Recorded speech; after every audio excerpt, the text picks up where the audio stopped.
I have this theory that the people who do the hat on in the weird direction and the right up there with the people who do the weird lip piercing, which is they're fucking with you. Like, it's antisocial. First off, it's saying, here's how most people wear their hat.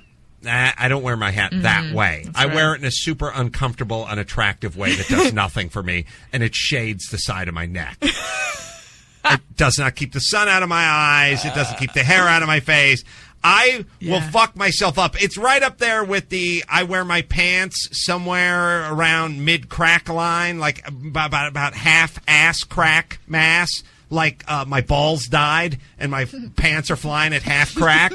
Like, first off, you think it's comfortable to wear pants that are around your fucking hips? How can you even walk like that? If a fucking car came around a corner, you'd get run over, and I'd be the first one cheering. By the way, no, it's not comfortable to wear your hat. I wear ball caps all the time. They're sort of shaped to fit your head, which does kind of have a direction to it. It's not just sort of. Yeah, it's not a beach ball. It's got a little shape to it. And the hats and the caps are made. When you pull them sideways, it's kind of like wearing, it's like wearing underpants where you're going to, stick a leg through where the waist would go and put the leg up around your waist. Like, it's fucking uncomfortable.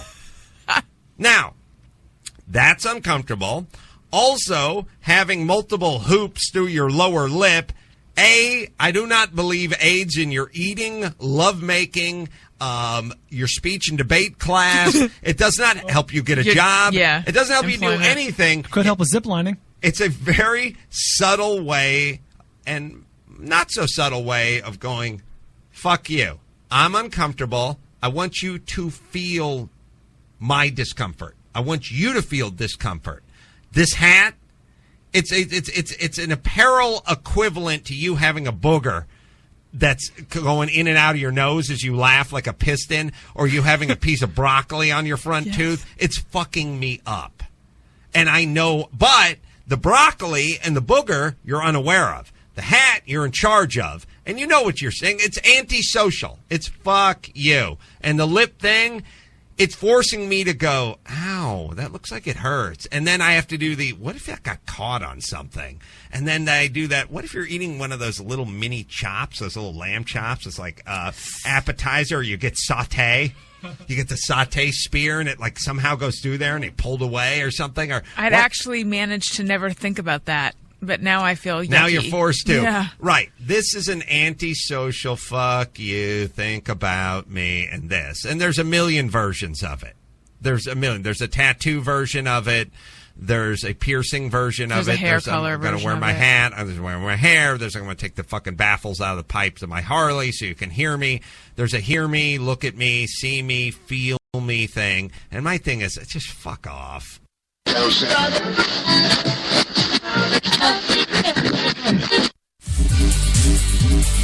You've got it locked to HTLA Radio 1, New York.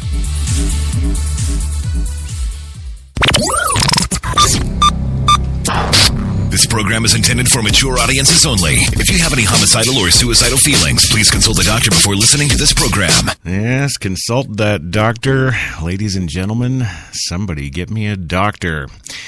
It is 3 p.m. Eastern, of course. Yes, it is. And you do indeed, as the girl said, have it locked to HTLA Radio 1, New York's best talk. And I am, of course, your one and only host, Chris Crash Jesus Taylor, in the studio with you, for you today. And that can only really mean one thing, can't it? Yeah.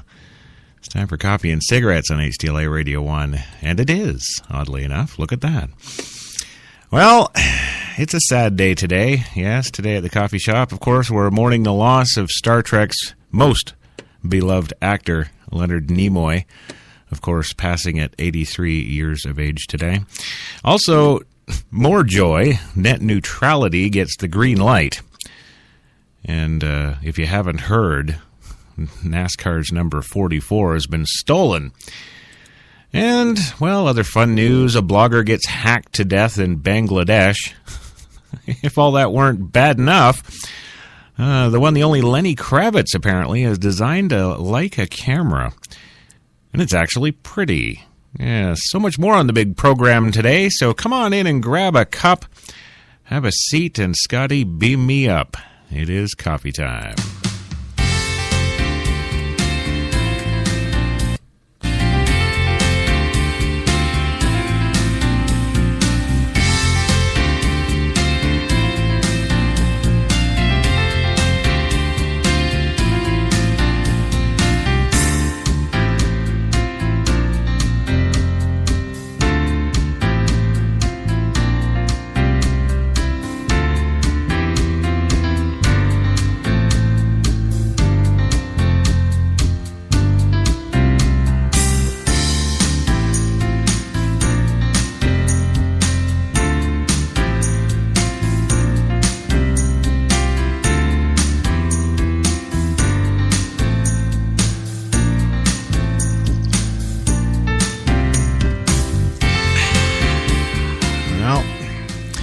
There we go. It is, of course, that time once again.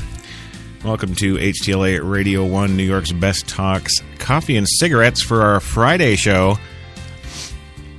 The Friday Frapacino. Yes, not to be confused with Al Pacino.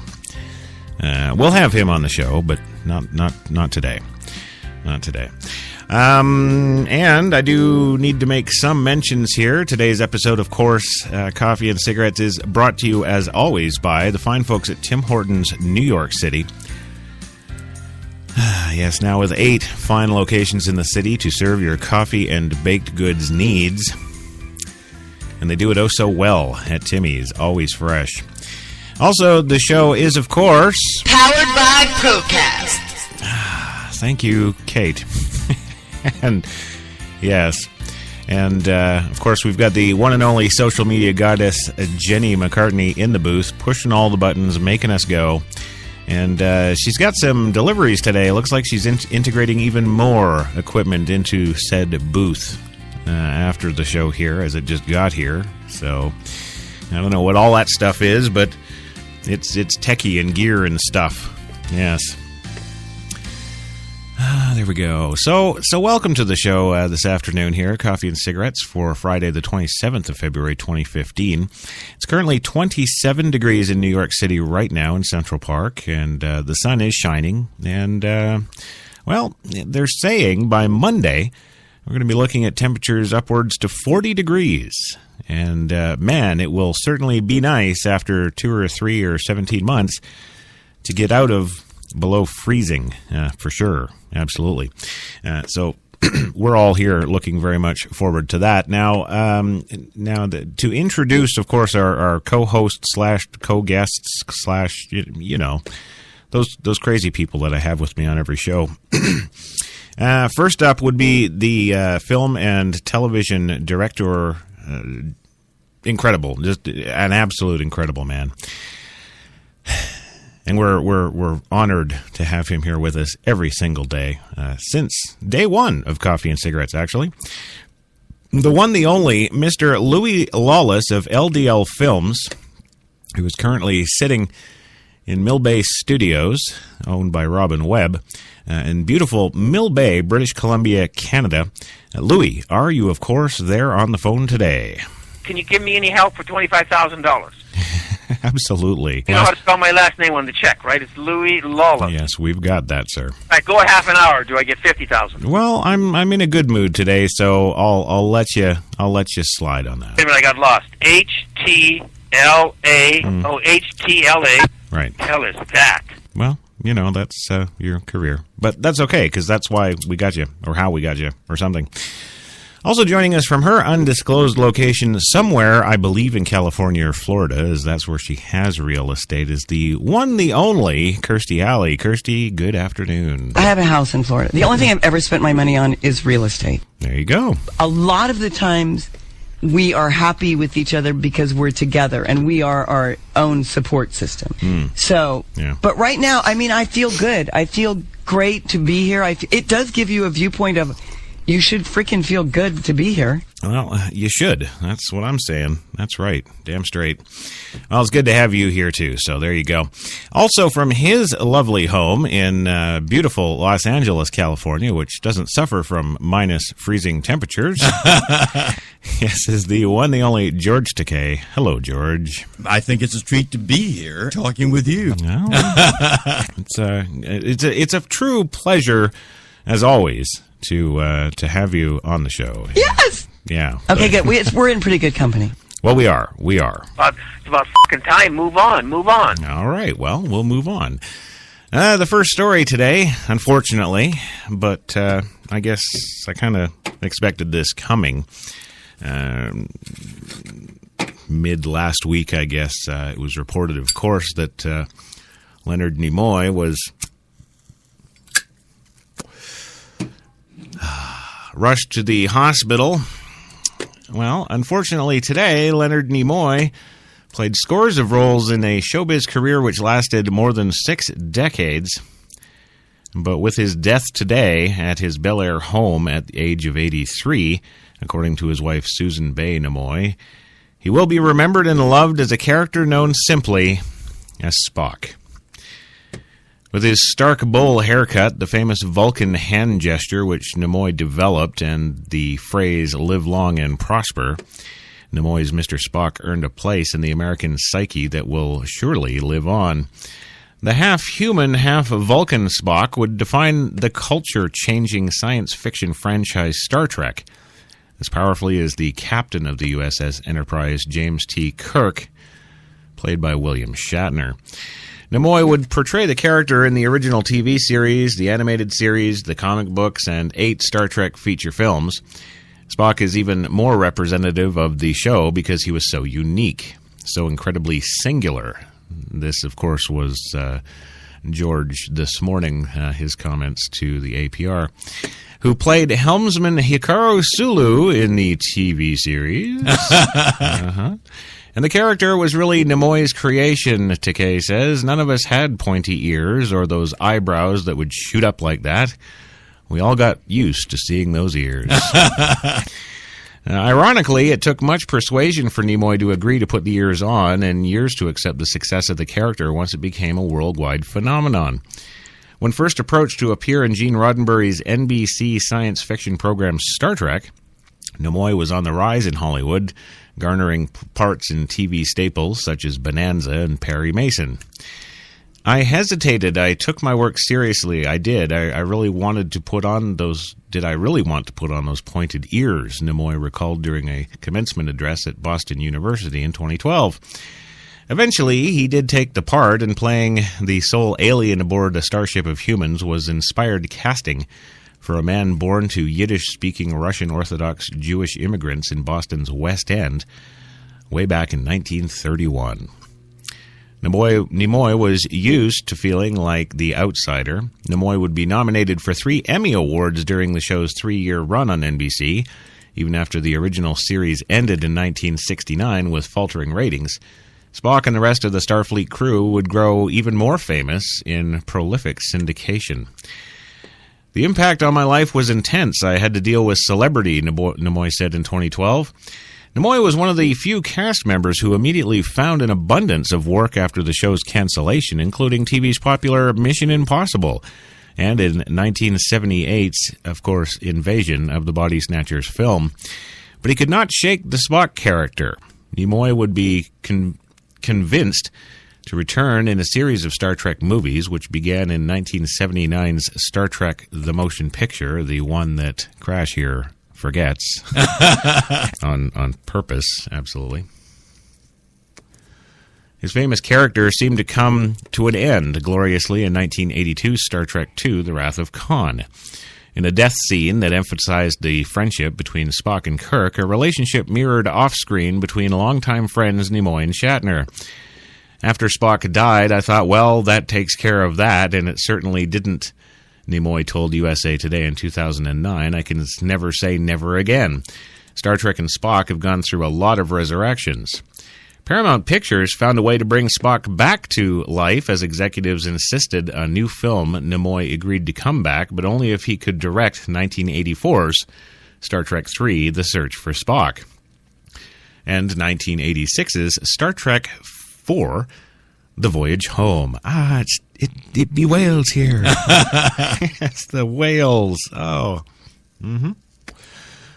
Well, Nimoy would continue a successful directing career with Ted Danson and Tom Selleck in 1987's Three Men and a Baby, the highest-grossing film of that year. Nimoy addressed the struggle of living with the Spock persona in his autobiography, I Am Not Spock, in 1975. The title he would later call a mistake. He made up for it with his next autobiography, I Am Spock, in 1995. Spock eventually took over every part of his life. Nimoy attended hundreds of Star Trek fan events to sign autographs and meet with lifelong followers, many who wore their own versions of the memorable Spock ears. I admire him, I like him, and I respect him. I would rather be identified with Spock than any other character on television, Nimoy said in 2012. But he paid his respects to smoking and booze, coming to terms with celebrity and the character. While he stopped drinking more than 25 years ago, he acknowledged that smoking had a lasting effect on his lungs. Mm-hmm. Yeah, I was going to actually have him come on the show, George, before we got you, of course. And he said, God, no, I quit those years and years ago. Well, he says, I smoked a lot of cigarettes, and all that ever came from it was to send some tobacco grower's kid through college, and what I got was a pair of beat-up lungs, he told Boston University students. Respect your body. In January 2014, Nimoy was seen looking frail, being pushed in a wheelchair through Los Angeles airport with an oxygen tank attached. He explained on Twitter that he had chronic obstructive pulmonary disease. I quit smoking 30 years ago, but not soon enough. I have COPD. Grandpa says quit now, he tweeted after the incident. Nimoy was happy to retire and work with his lifelong love of photography and what he termed as in 2009 was his creative outlet for the past 17 or 18 years. He and his wife of 26 years, Susan, collected contemporary art and were on the board of overseers of the Hammer Museum in Westwood, California. Yeah, but intriguing projects and prospects would bring him back to work, such as a guest role on J.J. Abrams' television series Fringe. Quote, it's intriguing, it's sporadic involvement and not the grind of a TV series, so I decided to go ahead and do it, he told USA Today. He also appeared in Abrams' updated movie versions of Star Trek, the only original member of the cast to be asked to join the 2009 franchise reboot, but Mr. Sulu is not bitter. Mm-hmm. Well, I had an appreciation of the Spock character, who I felt had been somewhat neglected for some time since, said Nimoy in 2009. These guys really had a very strong feeling they'd like to work with the character again in a very creative way, he said. Star Trek 2009 and Star Trek Into Darkness 2013 were box office hits. He appeared alongside Zachary Quinto, who played the younger version of Mr. Spock. Nimoy was happy to pass on the character to Quinto and spoke at length to the actor about playing the part. But even to fans of the new series, Nimoy would continue to be Prime Spock, as he was referred to in the films. I feel a sense of ownership, Nimoy said in 2009, in the same way a grandfather feels about his grandchildren. I have a blood connection, he says. So with that, we'll wish Leonard Nimoy off and wish him well. And I guess we'll leave it at that. We were 5 steps away from winning the Academy Award, and we didn't. That's right. He needs love, Chris. Come on. Well, I know. You got to dispense more love from yourself. All these people are hurting here. I will work, absolutely, Louis, on dispensing more love to Leonard Nimoy. Absolutely. Okay, good. We're in pretty good company. Well, we are, and we're going to have to go for our first commercial break. But when we come back, we're going to tell you about Travis Kvapil's team, the NASCAR team, withdrawing from the race after their car and trailer, well, the whole damn thing, it was stolen. We'll be back in 2. You've got it locked to New York's best talk, HTLA Radio 1.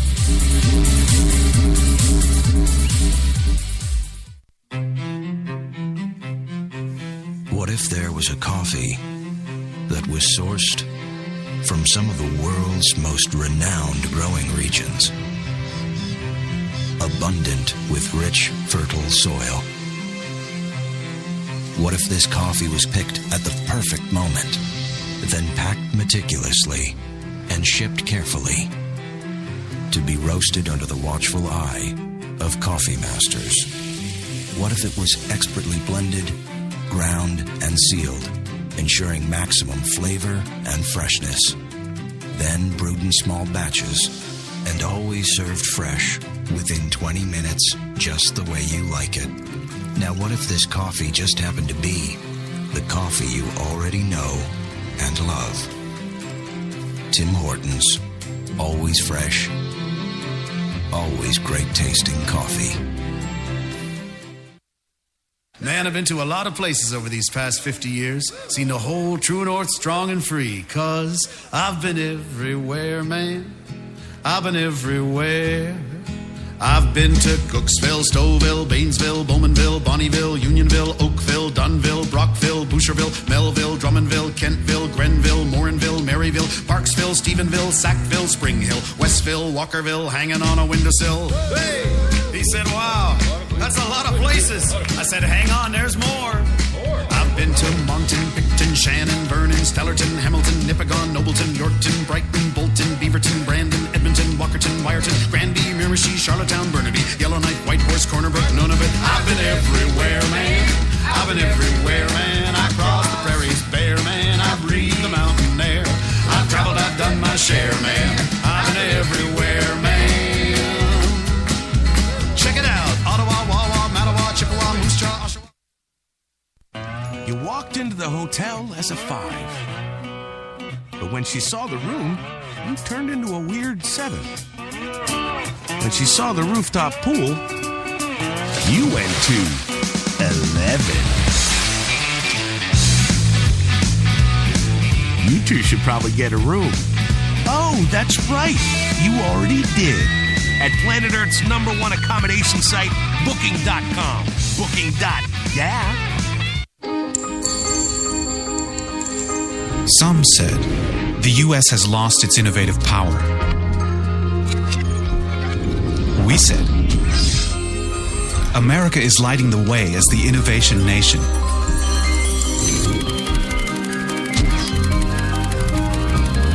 Singular insights, superior execution. That's the power of global connections. Bank of America Merrill Lynch. Voted top global research firm 2011, 12, and 13.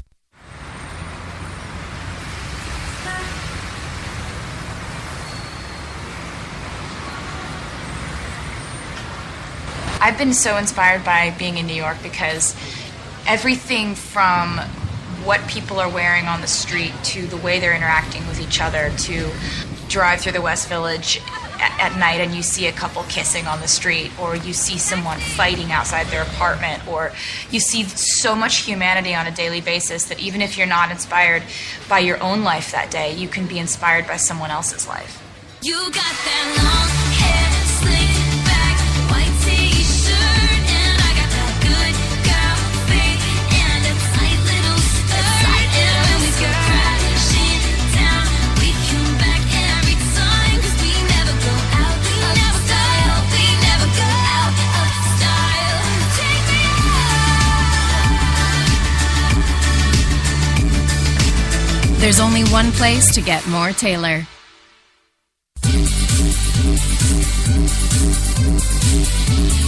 We're New York's best talk radio, HTLA Radio 1.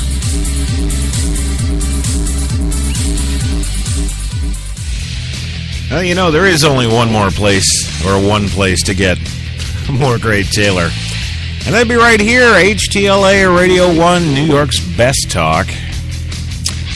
Yeah, it's 21 after 3 in the afternoon here in New York City. Still 27 degrees in Central Park. And that sun's a-beaming. But, of course, nothing is melting. Well, I'm a Shakespeare buff. I went to the Shakespeare Institute at Stratford-upon-Avon Right. in England. Yeah. And Shakespeare loved the language. I mean, he used it glorious and vividly, colorfully. And so, being a Shakespeare buff, I enjoy language too. And so I use words that are distinct, that are specific, and that have content. Well, yes. Thank you, George. You crazy man. I don't know why. Every time we come back from a commercial, you're always spewing the Shakespeare stuff. I guess it's just your thing. I'll let you have it. Yeah. So, hey, we are back this afternoon. Of course, the first segment of Coffee and Cigarettes is all about Mr. Spock, who at 83 years old has left us. He has, of course, left that building. And, we of course wish him well, and condolences to the Nimoy family from all of us here at HTLA. And, of course, I speak for my guest hosts as well, I'm sure. Yeah. So, what's next up on the old hit parade at the coffee shop today? Well, I do need to make a correction. Mm-hmm. Yes, I'm not like Brian Williams. I'll actually make a correction here. Travis Kapil, yes, his NASCAR racing team is who withdrew from the race, of course, after his car and trailer were stolen while they slept like babies in the motel.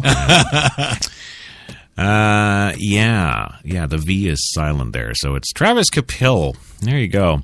Hampton, Georgia, is where the story comes to us from today. Team Extreme Racing today was forced to withdraw the number 44 Chevrolet from Sunday's Sprint Cup race at Atlanta Motor Speedway after its only available vehicle was stolen from a Drury Inn parking lot in Murrow early in the morning.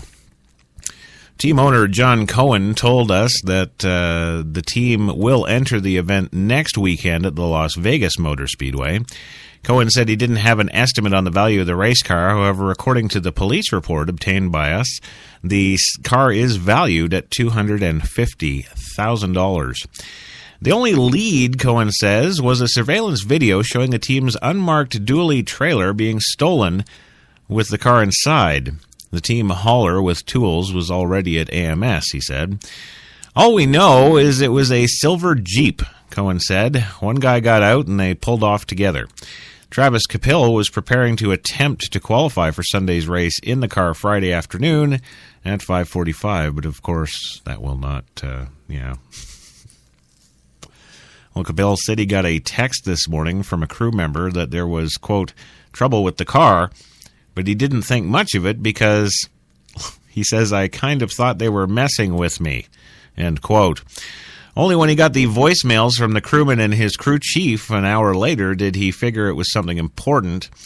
He says, I thought maybe something happened in tech inspection or NASCAR was going to confiscate it or something like that, he said. Come to find out we had big problems on the car. Team Extreme qualified for the Daytona 500 last week and finished 32nd overall with driver Reed Sorensen. But Kapil is in the car this week with Sorensen driving for another team. NASCAR teams tested at Atlanta on Thursday, meaning all other cars are already secured inside the track. The two Daytona cars, one that was destroyed in qualifying and one that ran the Daytona 500, are back in the race shop. The stolen car was one that was being prepared to run at Atlanta and Las Vegas, but its preparation was stalled when the team had to scramble to ready the Daytona backup. So, Louis, any thoughts on the car? You being Catholic, you realize that you can't have birth control. You realize that? I do. Yes, I do indeed. Okay. All right. We'll go with that. Kirsty, your thoughts on the NASCAR thievery? These kids they make me better every day. I mean, they really are awesome. I'm the luckiest mother in the world. Seriously. Okay. I think when you see the insanity in things, once I saw the insanity of drugs and really what it was doing to my life, I stopped. Okay. Okay. I've said too much. Yes, yes, you truly have. I'm not even going to ask you, George. I wasn't expecting that reaction. Well, I don't want to. I don't know, break any wind, as it were. Do you think I'm sexually aroused by Mr. Shatner? Absolutely not. No, I would never. I did not sleep with him. Well, that's good. That's good. Thank you. And, I guess nobody, really cares about the NASCAR getting stolen. Okay. Well, there it is.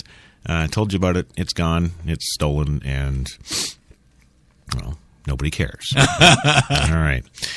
Well, moving on, our next story, of course, is the one that, well, everybody, if you haven't been raving about, your gender on Facebook, or if you indeed haven't been raving about Loenard Nimoy in these last 24 hours, surely then you have been raving about this next story. And it's, of course, on net neutrality and those new internet rules that apparently are going to make everybody blow up and die. just boom, it's all over. It's just, yeah, we're all going to die. It's done.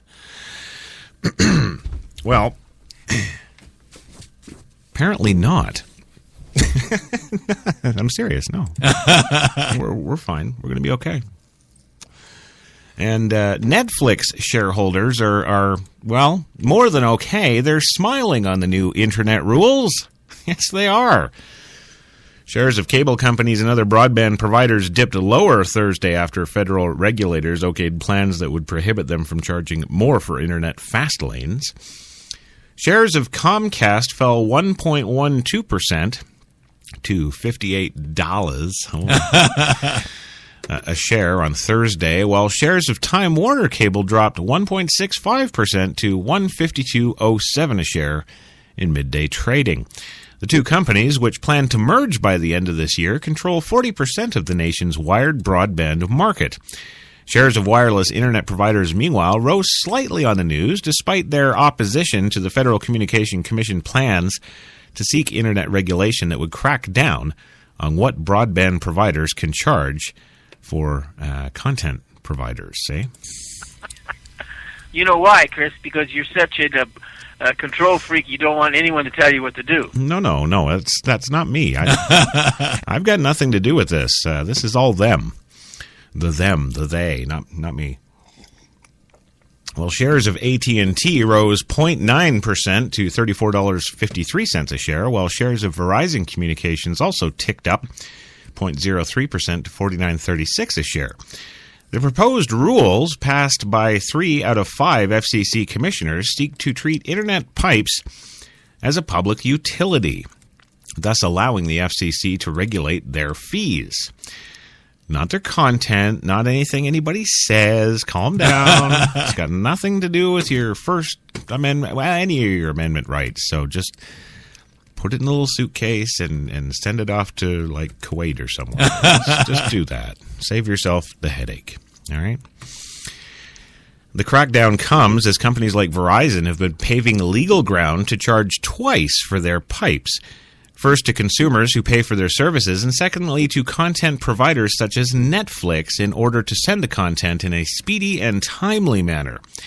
Shares of Netflix, whose CEO Reed Hastings staunchly opposed the two-sided payment system, jumped 0.7% to $481.94 a share on Thursday.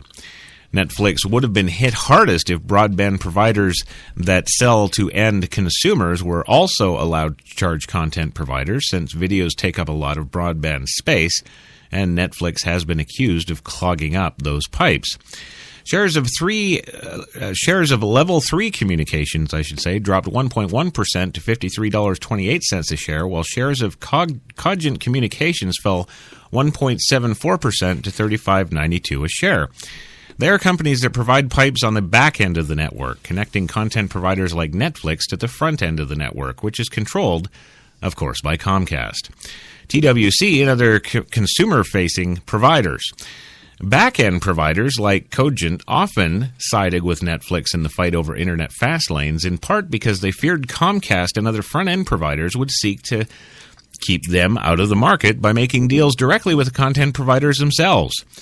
The FCCs could also impose stricter rules on what they charge to get content from the providers to the front end of said network. So there you go. It's all business. It's all, you're getting the business.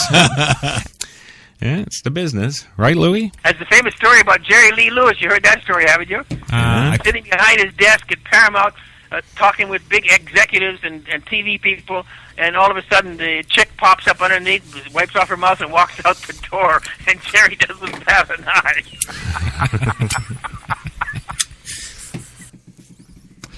It's all about the business. There you go, see? I told you. I'm telling you, it's the business, damn it. Let's see. What are we doing? Oh, yeah, well, hey, the big news. A lot of you know Lenny Kravitz as the music man extraordinaire, the rock and roller. Been around for a couple of decades now, kicking out the hard-driving guitar riffs and writing some pretty good songs. But I'll bet you didn't know that he was a designer. And when I say designer, I'm not just talking interior designer, because he does that, and he does that very well. In fact, little-known fact that you may not know out there is that Lenny Kravitz actually designed the entire television set for the Queen Latifah show. Yeah, so how about them apples? So, but and the set looks great. So, of course, you know, he's damn talented in so many respects. It's not even funny. But big news today is that he's designed an actual camera for Leica. And it's absolutely gorgeous. Yeah, there you go. We doubt anybody saw this coming, but legendary camera maker Leica, well known for its defiantly old-fashioned designs, is set to release a limited edition camera created in collaboration with musician and interior designer Lenny Kravitz. Dubbed the Correspondent Edition, the new camera is essentially a Leica MP with an artfully distressed finish. The black enamel finish has been intentionally worn down, and since this is Leica we're talking about, it's even been done by hand. The result, of course, is a beautifully weathered look that suggests years of use and reassuring reliability, just like your favorite pair of old leather shoes. Cynics would argue that the faux worn finish makes the Correspondent a disingenuous status symbol. But like buying pre-ripped jeans, more practical souls would note that the wear makes this the only Leica digital camera you can actually use without reducing the collector's value. But the vintage look isn't the only reason to consider this limited edition camera. For one thing, it includes a special version of the Leica Summilux M50mm lens that harkens back to its 1959 incarnation with a scalloped focus ring and knurled aperture ring. For another, you also get the excellent Summicron M35mm f2 lens, and finally the Correspondent comes in a handsome carrying case crafted from the same black snakeskin that's wrapped around the camera body and used in the straps. Now, the camera was inspired by Lenny Kravitz's first camera, the Leica Flex, his dad gave him in his youth. Though a musician by trade, Kravitz carved out a spot in the design world when he founded Kravitz Design in 2003. The standard Leica MP cost a hefty $4,995. The Summilux 50mm tacks on another $4,000, and the Summicron M35 adds an additional $3,100. Total, $12,185. No small sum, but if you're hoping to pick up the Correspondent, you'd better sit down, because each of Lenny's 125 pre-loved kits will be priced at an astonishing $24,500 when they become available this March. And there you go. So it's pretty, but is it $24,000 pretty? I don't know. You are a douchebag. I certainly. Okay, good. We're in pretty good company. I'm a douchebag. Bullshitters, never keep your mouth shut. Always huff American, always looking for something to do and putting things together. That's a American. Look how they took the country away from England. Well, there you go. There you go. See? I think I've talked about potato guns and sacks. And No, you have not. I've said too much. That's fine. Yes! We're going to go for our second commercial break, and when we come back, we're going to get into some NASA photos, some attackers in Bangladesh hacking up a blogger, and some interesting cloud holes forming over the southern USA. Yes, you heard me right. It's getting kind of nutty. We'll be back in 2. You've got it locked to New York's best talk, HTLA Radio 1.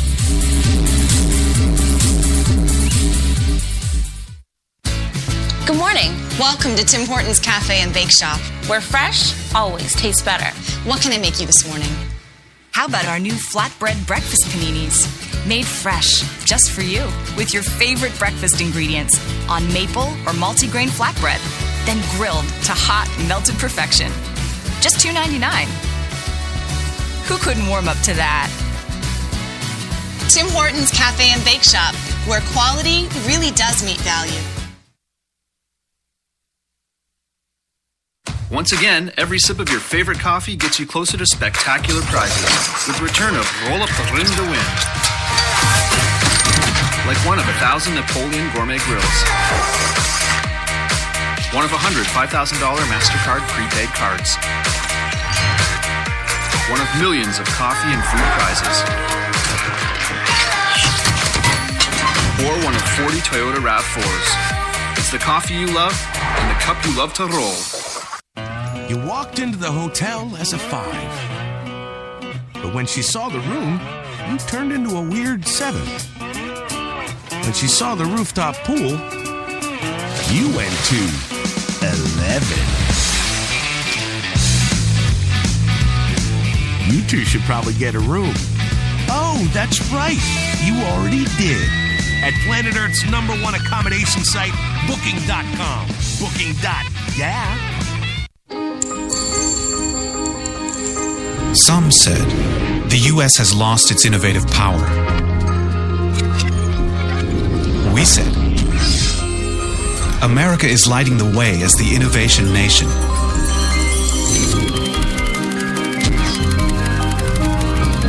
Singular insights, superior execution. That's the power of global connections. Bank of America Merrill Lynch.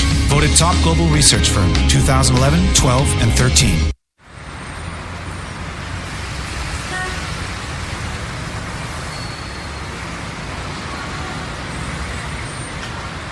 I've been so inspired by being in New York because everything from what people are wearing on the street to the way they're interacting with each other, to drive through the West Village at night and you see a couple kissing on the street, or you see someone fighting outside their apartment, or you see so much humanity on a daily basis that even if you're not inspired by your own life that day, you can be inspired by someone else's life.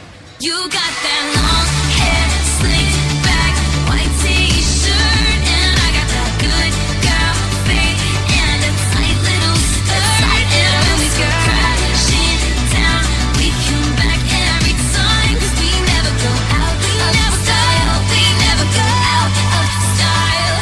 Take me out. There's only one place to get more Taylor.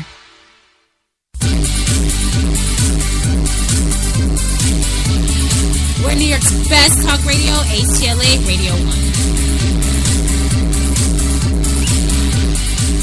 Well, there you go. We're back on the big program, as it's called in Norway, or hinterland, or well, I'm a Shakespeare poet. George, we know. You are an amazing man with the word. Well, I'll charge you for my dictionary service. No, that's okay. I got the words, I think. And yes, it's, I know, not epitome. It's epitome. Yeah. I don't know. It was my life dream to be an actress and have monkeys. Well, you know, who wouldn't want them, right? I want to have monkeys. Bloody right, so do I. No, I don't, because I asked him, I said, well, fly out here and I'll film you. All right, Louis, who is it you are talking about? Huh? Louis? The music is fantastic. Oh. Oh, you got to hear it. We don't put the others on hold. They don't know what you mean. Well, we're back today. You are a douchebag. Yeah, thank you, George. We're back today on the big program. Of course, Coffee and Cigarettes, the Friday Frapacino, to close your week out right and send you off on the weekend hobbling and broken like the broken person you once were or something. It's just life, and I love doing it. I love doing these kind of stories anyway. Well, so do I. Absolutely. When it comes to net neutrality, I'm the guy to go to about talking about net neutrality. I'm the guy. Can you give me any help for $25,000? No. I bribe children. I pay them $10 an hour. Of course you do. Yes. I've said too much. You really have, because you're going to get child services on you in California or Florida or wherever it is that you're at. Yeah. Yes. Well, yeah. He has my phone number, so he could call me at any time. George or child services? I don't know. Well, welcome back to the show, gang. It's gone up 2 degrees in Central Park right now, 29 and still sunny. Wonderful, actually, break freezing today. I don't know. I'm not sure. But, what do you do when you live in that shoe? You just, you keep rolling on, That's what you got to do. We're 5 steps away from winning the Academy Award. And you didn't. And we did. No, see? But you see, what did you do? You went and made another film, right? And then it did well, yeah? My film, Unrepented, did very well in Europe. See, there you go. So it's not all bad, Yeah. I think... Mr. T would be proud of you.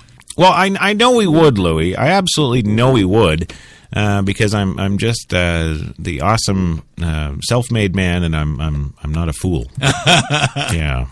You would have loved the guy. Never drank, never smoked, did drugs, nothing. He had only one obsession. And that was the women. He just pitied the fool, and yeah. If you think that you were clever with women, he wouldn't stand a candle with this guy. No.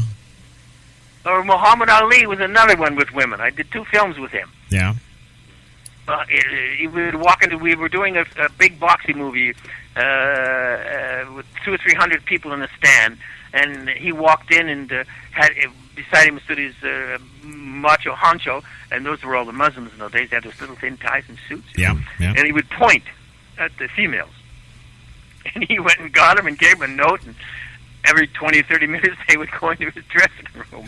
But they were only talking about negotiations, I'm sure, right? Oh, yeah, it's all about the business, yeah.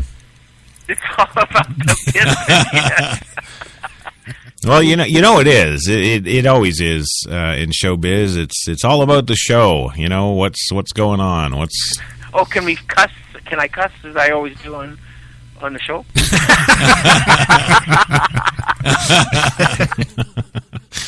Oh, that's it, man. I'm okay. I'm going to stop and continue on with the lovely stories here on Coffee and Cigarettes, because that's what we're all here for. Yeah? It's the stories that do it for us. Like some new NASA photos that are showing the golden age of spaceflight. Ooh. Yes. A huge collection of more than 600 vintage NASA photos, to be specific. They're seeing the light of day for the first time in decades. The previously unseen images are on display at the Mallet Antiques in London and are set to be auctioned off next Thursday. Spanning the early years of the Mercury project to the landmark Apollo missions, the images were all captured by NASA's pioneering astronauts. So why has it taken so long for NASA to release them? Well, after each mission during space exploration's golden age, NASA released only a small number of pictures to the media. The rest were only made available to researchers at the Manned Spacecraft Center in Houston. All of the images feature the original NASA stamps, captions, and identification numbers. Quote, "It's incredible to realize that many photographs in this auction were unknown to the general public for decades until the complete NASA photographic archive began to appear digitally on the internet," said Sarah Wheeler, head of photography head of photographs, thank you, I can speak, at Bloomsbury Auctions in London. She said this in the press release today. Wheeler added that each photograph was pieced together from individual Hasselblad medium format frames that were originally intended for use by NASA's scientists. The agency has since transitioned to using Nikon digital cameras because, well, they suck. Sorry, I'm a Canon man. Some of the images were taken by John Glenn, who was both the first American to enter orbit and the first person to carry a camera into space. One image captured by Buzz Aldrin during a 1966 spacewalk could even be described as the first space selfie, though it seems unlikely Buzz would have endorsed that term. Yeah. So I don't know, these are amazing things. I mean, we've all seen the iconic photos, of course, that they've released over the years, those one or two images, those iconic images that they've put out for the media. But of course, it wasn't the digital age, so very few of those images actually ever went into print, back in the old days when we had newspapers.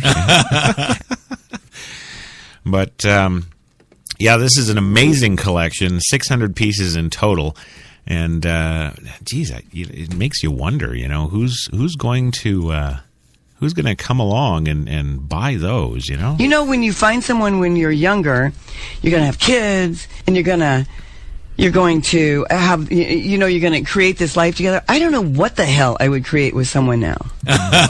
Yes, Kirsty, of course. I'm not confused one little bit by that statement. No, just not going to do it. We wouldn't go there, would we? No. Well, back to some nasty news. Yes, attackers. What the heck is an entanger? God, what is wrong with me today? Oh, wait, it's Friday. There you go. Well, attackers in Bangladesh hack American blogger to death. Yes. Really nice.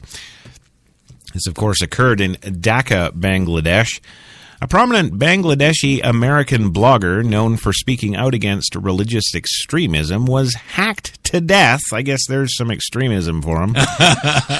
As he walked through Bangladesh's capital with his wife, police said today. The attack last night on Avit Roy, a Bangladesh-born U.S. citizen, occurred in a crowded sidewalk as he and his wife, Rafida Ahmed, were returning from a book fair at Dhaka University. Ahmed, who is also a blogger, was seriously injured. It was the latest, of course, in a series of attacks on secular writers in Bangladesh in recent years. A previously unknown militant group, Ansar Bagla 7, claimed responsibility for the attack. Assistant Police Commissioner S.M. Shibli Norman told the Pratham Alo newspaper. Roy was the target because of his crime against Islam, the group said on Twitter. See, it's the Twitter thing. Tweet. Now we're on Twitter and we tweet together. Yeah. And that's your report from Kirstie Alley on Twitter. There. Yeah. Mm-hmm. Well, he was a prominent voice against religious intolerance, and his family and friends say that he had been threatened for his writings for years. About 8:45 p.m. yesterday, a group of men ambushed the couple as they walked toward a roadside tea stall, with at least two of the attackers hitting them with meat cleavers and machetes. Police Chief Sirajul Islam said the attackers then ran away, disappearing into the crowds. 2 blood-stained cleavers and a machete were found after the attack on the ground, he said. Several hundred people joined a rally today near the site of the attack, carrying banners reading, quote, "We want justice," and, quote, "down with fundamentalism." So they're going to riot, burn down shoe stores, and sell Air Jordans on eBay. Yes, it's coming, don't you? Yeah. Can you give me any help for $25,000? No, Louis, but if you go and hack down somebody there, you can get in on the rioting. I'm pretty sure there's time. Get over there. Well, Islamic extremism has made new inroads in Bangladesh, a Muslim-majority nation of 160 million people, to be exact. But there have been a series of similar attacks in recent years blamed on militants. There's been an increasingly visible divide between secular bloggers and conservative Islamic groups, which are often covertly connected with Islamist parties. With the secularists urging authorities to ban religion-based politics, while the Islamist press for blasphemy laws to protect their faith. It's the next thing you're going to see in the United States now. We're going to have blasphemy laws. I'm not even kidding. Don't laugh. It's not funny. We're going to have it. Mark my words. Well, Islam is Bangladesh's state religion, but the country is governed by secular laws based on British common law. And Prime Minister Sheikha Hasina has repeatedly said she will not give in to religious extremism. Look for her to be hacked up next week. Roy, an engineer by training, had founded a popular Bengali language blog, Mukto Mona, or Free Mind, which features articles on scientific reasoning and religion. The website has apparently been shut down since the attack, but Roy defended atheism in January, posting on Facebook, another credible news source, calling it a rational concept to oppose any unscientific or irrational beliefs. Ajit Roy, his younger brother, said Roy had returned to the country earlier this month from the U.S. and was planning to go back in March. He was living in Georgia. In 2013, another blogger, Ahmed Rajib Haider, who also spoke out against religious extremism, was killed by still unidentified assailants near his Dhaka home. In 2004, Humyan Azad, a prominent writer and teacher at Dhaka University, was also seriously injured in an attack when he was returning from the same book fair. Baki Billa, a friend of Roy and blogger, told Independent TV that Roy had been threatened earlier by people upset at his writing. He was a free thinker, he was a Hindu, but he was not only a strong voice against Islamic fanatics, but also equally against other religious fanatics as well, Billa said. We are saddened. We don't know what the government will do to find the killers. We just want justice, he said. So there you go. I mean, I guess maybe that's the difference here in America. We can actually come out and protest something and not get hacked to a million pieces. But, yeah. So, yeah, look at that, And definitely, like I say, you most definitely will come to see those laws prohibiting us from, you just will. It's coming. It is. I'm not even, Well, finally today on Coffee and Cigarettes, your parting gift, your consolation prize, of course, is our story on cloud holes. Now, if you don't know what these are, they are, essentially, when a cloud is moving across the sky and it gets so cold in one particular spot or region that the cloud's vapor actually crystallizes and ices immediately and then, of course, drops from the sky, leaving a big hole in a cloud. And yes, that is my Mr. Spock scientific analysis today. It's right there. Well, while the rest of the country went wild Thursday over llamas and the, color of a dress, keen weather watchers in the southeast got a treat with several sightings of hole punch clouds, also known as fall streak holes. The cloud holes were spotted in Mississippi, Alabama, and Louisiana. Hole punch clouds are so named for their gaps in blah, blah, blah, blah, blah that appear to be made by giant... Yeah, it's actually ice. There you go. Right. Did you get that? Yeah. Well, they have fascinated and worried people around the world for decades, leading to speculation about UFOs and other sinister plots and conspiracies, of course. A 2011 study found that airplanes taking off or landing through the cloud layers are likely the cause of some of these cloud holes. Yes. So ignore what I said about ice. Actually, yes, we don't actually have a clue what the hell causes them. Yeah. You are a douchebag. Well, I know. I get that a lot because, they're ice crystals and they drop and that's, So I'm sticking to that. I don't care what any of you people say. That's it. I'm not going to do it. Anyhow, if you frequent Twitter, which of course you should to get all of your latest news and information, and of course you will absolutely find all of the stories from that credible news source that you will ever need on cloud holes. There you go. And that's probably part of the reason why we have sinkholes. You know, it's got to be the same thing. You know, it's these invisible alien beams coming down from the heavens that are tunneling through the clouds and then just burring holes in the earth, and we're all going to die. All right, there you go. So I was glad I was able to clear that up. It was fun. As long as they have jobs and they're doing well, we can live in a commune, or like we can live Italian style. Yes, that's just what I was thinking.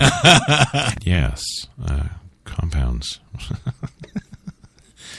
Come on, Kirsty. What do you really think about these cloud holes, huh? It's the worst thing that's ever happened in our lives.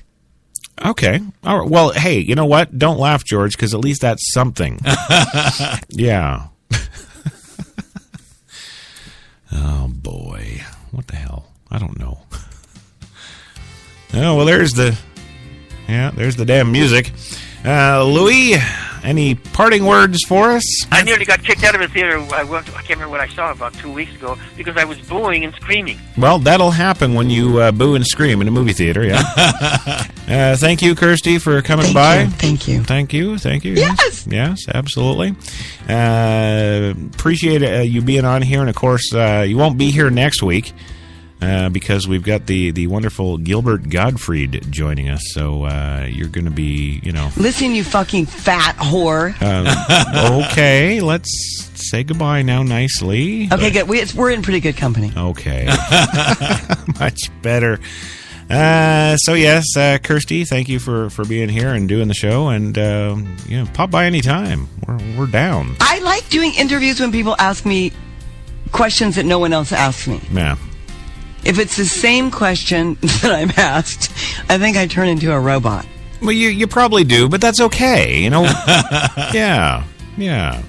Anyhow, George, thank you for being here, my friend. I've enjoyed it thoroughly. It has been a fantastic experience. Well, you're welcome anytime, absolutely, and we'll see you, of course, next week. So it'll be you and Gilbert and Louis. Bullshitters! Never keep your mouth shut. Always hustling. Always looking for something to do and putting things together. That's a American. Look how they took the country away from England. Well, we'll have all that and more next week. With a little extra Iago flair, let's call it that way. On behalf of myself and Jenny McCartney in the booth and all of us here at HTLA Radio 1 at New York's Best Talk, thank you for joining us. We'll catch you all next Monday, 3 p.m. Eastern, for another Coffee and Cigarettes. Have a great weekend.